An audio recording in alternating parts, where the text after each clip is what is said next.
जो आज़ाद कश्मीर पे अपने अज़ाइम रखते हैं वो पूरे करके दिखा देंगे। जनरल बिपिन रावत को क्यों उन्होंने जो है वो CDS की कमांड दी है? इस वजह से क्योंकि वो कंटिन्यूएशन ऑफ पॉलिसी चाहते हैं। वो चाहते हैं कि इसकी पॉलिसी जो कश्मीर के ऊपर इसकी जारहाना पॉलिसी है, जो जालिमाना पॉलिसी है, जो गासबाना पॉलिसी है, जो दहशतगर्दाना पॉलिसी है, वो कायम रहे। इस वजह से उसको वहां तरक्की दी गई है। यह बहुत गौर तलब इस सारे संगीन हो सकती है ये सूरत हाल। हमारी अफगानिस्तान पे फौज फंसी हुई है, हमारी ईरान के ऊपर जाके फंस जाएगी खुदा ना खास्ता। हमारा हिंदुस्तान के साथ जो है वो इस टाइम पे ज़बरदस्त जो है वो एक मामला ख़राबी का चल रहा है। और उनके बिल्कुल वाज़े अज़ाइम हैं, बड़े वाज़े। उन्होंने दो टोक कोई बात छुपाई नहीं है, उन्होंने सीधी बताई है कि हम आ रहे हैं आपके लिए। उन्होंने आज़ाद कश्मीर का नक्शा अपने नक्शे में शामिल कर लिया। और क्या करें, दूसरी तरफ आज़ाद कश्मीर में मायूसियां फैली हुई हैं। लोग पूछ रहे हैं कि वज़ीर आज़म इमरान खान साहब ने 27 सितंबर की तकरीर के बाद किया क्या है? वो जुमे का जुमा जो वो एहतजाज था वो भी ख़त्म हो गया। तो अब कहाँ खड़े हैं? तिजारत आप शुरू हो गए, आप यही कह रहे थे हमने तिजारत बंद कर दी, तो पता चल गया वो सब जो है वो किली खुल गई। तिजारत आप कर रहे हैं, सिफारती ताल्लुकात आपने रखे हुए हैं, अफगान ट्रांजिट ट्रेड आप कर रहे हैं, फ़ज़ाई हदूद आपने जो है वो उनके लिए खोली हुई हैं, हर किस्म के मामला तो चल रहे हैं। लेजिस्लेशन आपने नहीं की, UN के अंदर करारदाद आपने नहीं पेश की।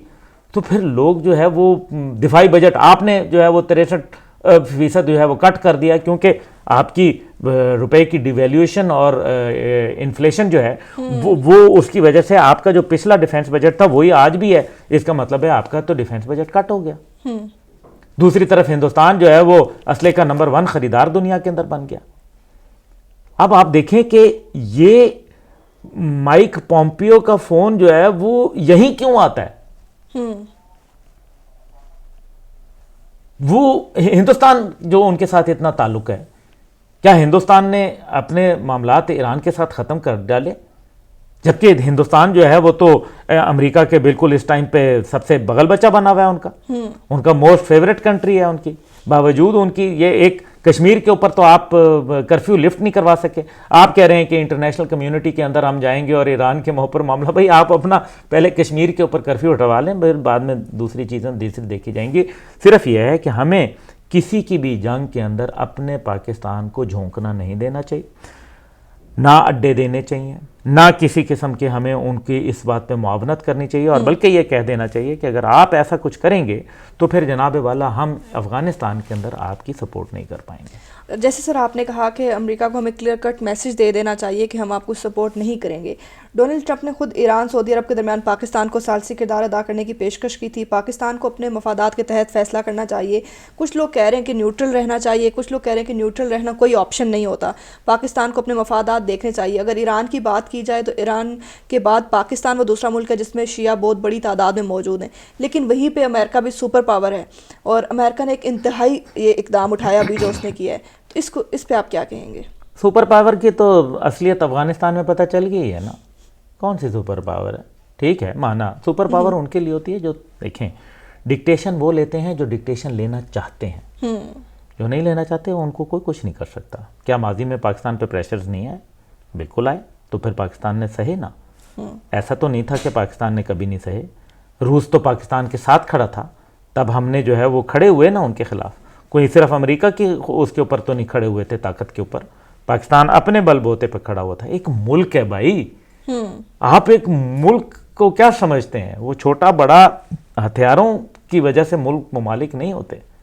अगर ईरान इतना ही कोई बिल्कुल मामूली मुल्क था या ये वाकया इतना ही कमज़ोर वाकया है, तो आज 4 दिन हो गए हैं इंटरनेशनल मीडिया की 15-15 मिनट की हेडलाइंस क्यों हैं ये? क्यों है? इसका मतलब है कि अगर वो इतना ही कमजोर था तो अमेरिका तो फारिग कर देता उसको भी। बिल्कुल। तो फिर वो सिर्फ बातें क्यों कर रहा है, अमल क्यों नहीं कर रहा? वो तो बार बार ये कह रहे हैं हम जंग नहीं चाहते, हम जंग नहीं चाहते। अमेरिका की तरफ से तो ये पैगाम आता आ रहे हैं। देखिए, असल बात यह है कि पाकिस्तान को क्या न्यूट्रल जो है ना वो न्यूट्रल पोजीशन कोई पोजीशन नहीं होती, पोजीशन लेनी चाहिए। पहली बात यह है कि यही पोजीशन है ना कि आप अमेरिका को कहें कि हम अड्डे नहीं देंगे, हम आपको किसी किस्म की और मुआवनत नहीं देंगे, हम किसी किस्म की आपको इंटेलिजेंस शेयरिंग नहीं देंगे, हम किसी किस्म की आपको फ़ज़ाई हदूद नहीं देंगे। और अगर आपने जो भी कुछ करना है आप इंटरनेशनल बाउंड्रीज़ में जाके अपने जहाज़ खड़े करें, आपके पास इतने इतने बड़े बेड़े मौजूद हैं, आप वो करें, हमें उससे क्या। लेकिन हमारे खित्ते के अंदर कुछ नहीं होना चाहिए। बिल्कुल। देखिए ना, पाकिस्तान ये कर सकता है कि तुर्की के साथ गो के हमारे अभी जो मलेशिया समिट के बाद हालात बहुत मेरे ख्याल में क्वेश्चनेबल हो गए, हमारे लिए बहुत मुश्किलात हो गई। हम सऊदी अरब के साथ, यूएई के साथ, कतर के साथ खड़े होके उनको एक दबाव तो डालें कि बिल्कुल ही छोड़ दें।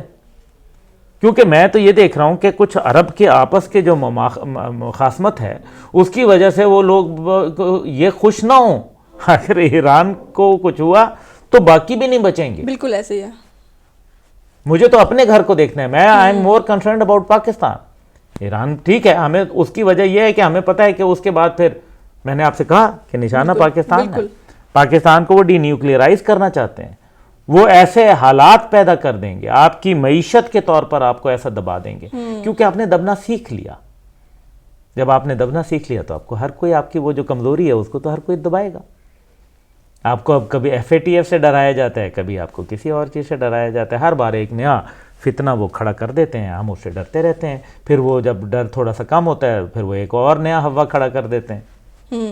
तो ये ऐसा है, पाकिस्तान ऐसा कमज़ोर मुल्क नहीं है, अल्लाह का शुक्र है, हम अपने दाने पानी पूरे कर लेते हैं अल्हम्दुलिल्लाह, ज़राअत में ख़ुद कफ़ील हैं। चीन जैसा हमारे पास अच्छा दोस्त मौजूद है, उसके अलावा हमारे पास सभी अरब दुनिया के साथ हमारे अच्छे ताल्लुकात हैं, मरासिम हैं, अल्लाह करे कायम रहें।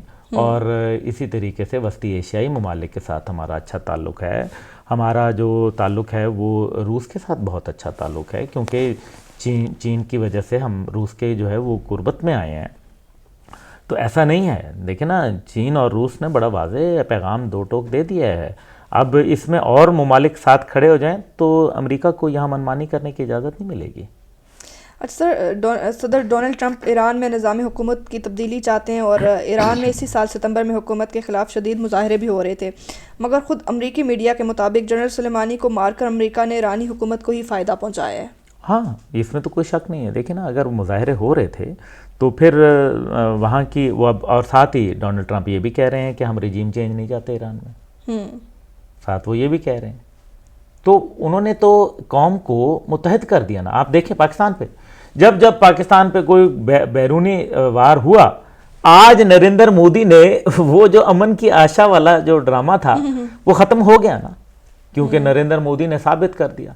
आज नरेंद्र मोदी के इकदामात की वजह से दो कौमी नजरिया जिंदा हुआ, बल्कि अब तो पूरे हिंदुस्तान के अंदर इस बात को लोग अब मानने पे तैयार हो गए कायद की।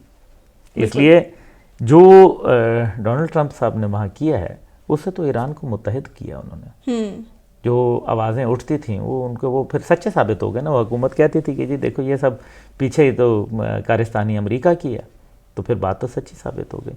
तो इसलिए चाहे वो पाकिस्तान हो चाहे दीगर ममालिक हों, जब भी बैरूनी हमले होते हैं और उनको जो है वो मुत्तहिद करते हैं। और यही काम जो अभी हिंदुस्तान के अंदर वो ये पाकिस्तान के ऊपर सारा ब्लेम डाल रहे हैं, जो सिटीज़न एक्ट की वजह से जो वहाँ बहुत मजबूत आवाज़ें बुलंद होना शुरू हो गई हैं, वो यही है सारा कि वो कह रहे हैं पाकिस्तान ने करवाया। तो इस वजह से वो अपने आप को मजबूत कर रहे हैं।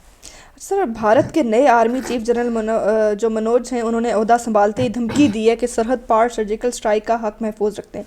ये वही ज़बान है जो मोदी की ख्वाहिश भी है और ज़बान भी। उनके इस बयान के फ़ौरन बाद और ओहदा संभालने के बाद उन्होंने जो ऐसा बयान दिया उस पर DGISPR major general Asif Ghafoor ने भी उन्हें करारा जवाब दिया है कि अगर पाकिस्तान की तरफ बुरी आँख से कोई भी देखेगा तो हम उसे मुँह तोड़ जवाब देंगे। देखें उनसा क्या नहीं साहिबा, बात यह है कि इस टाइम पे नीलम वैली पूरी बंद है। 18 किलोमीटर का ये इलाका जो है ये बिल्कुल नो गो एरिया है, क्योंकि ये बिल्कुल हिंदुस्तान के आमने सामने है और वहाँ ज़बरदस्त जो है वो शेलिंग हो रही है, ज़बरदस्त शेलिंग हो रही है। और रोज़ाना आप देख रही हैं कि हमारे 3-4 जवान शहीद हो जाते हैं। तो स्ट्राइक्स तो हो रही हैं, क्या ये एक्ट ऑफ वॉर नहीं है? करारा जवाब यकीनन ज़बानी नहीं होना चाहिए। हमें यह भी पता चलना चाहिए कि हिंदुस्तान के कितने लोग मारे गए, हिंदुस्तान के फौजी कितने जो है वो जहन्नम वासिल हुए, और हुए हैं, ये नहीं है कि नहीं हुए।